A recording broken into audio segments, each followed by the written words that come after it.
grade. I'm so glad you guys got your stretching done in your groups. Now, we're going to go to the activity today. Today, we're going to learn how to pass a soccer ball.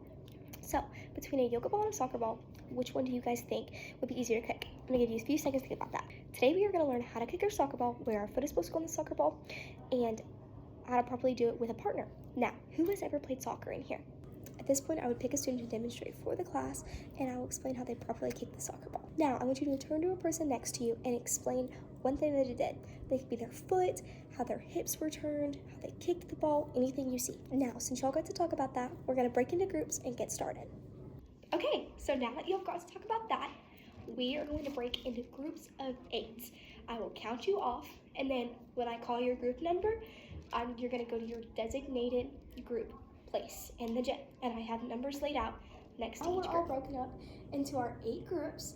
We are going to practice kicking our ball. So I want you to take your arms, make your own invisible bubble away from everybody in your group to make sure we don't kick our friends. So the first thing we're gonna do is practice how we're gonna kick the ball. Remember, our plantar foot is right next to the ball. So I'm just gonna show you guys, but make sure you have your invisible ball. My plantar foot is right next to the ball. And remember, we're gonna keep our eyes on the ball as we kick, and our leg and our hip, when we kick the ball, is gonna go straight in front of us.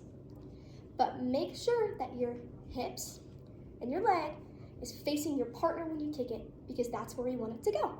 And while we kick, we have our arms straight out for balance to make sure we don't fall. So practice that a couple times. Okay, so now that we've gotten that down, we are gonna practice passing to our partners. So grab your ball out of your invisible net, remember, one at a time in line. We're gonna set our ball down and pass it to our partners. Now, make sure that we're gonna swing through and try to get directly to our partner's feet. And we're gonna do this twice. And then I want to give you guys a challenge. I want you guys to call out your partner's name that you're passing to as you kick the ball. So this round, we are gonna practice on trapping the ball, whether it be like this, or with one foot, or with both feet. Whatever you need to do, just try your best to trap the ball with your feet this time, and not with your hands. And as we do this, as you trap the ball, I want you and your partner, after 3 times, to try to spell out a word together. So for example, if my partner says T, I'll say H, and then my partner says E, as we can pass back and forth to spell a word together. After we complete this, I want you to put your ball back in the hula hoop and sit down behind your cone and play rock, paper, scissors with your partner across. Okay, so now that we finished that, we are gonna practice passing through a gate to our partner. So try your very best to keep your foot straight, follow through on the ball, and have the ball go directly through the gate. And this time, as we pass back and forth with our partner, we are going to say shapes that we've been learning in class. For example, I yell triangle, my partner yells circle, and so on and so forth. After we complete this activity, I want you guys to sit down with your partner and play rock, paper, scissors. Recall on our previous activity how we passed the ball back and forth with our partner while trapping it. This time, we're not gonna trap the ball at all.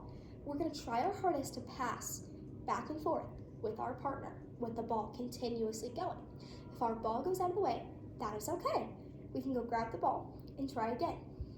And after you guys do this twice, I want you guys to try and yell back and forth how many passes you get. For example, if I pass to Connor, I'll yell 1, then he'll yell 2, and then I'll yell 3 as the ball comes back and forth.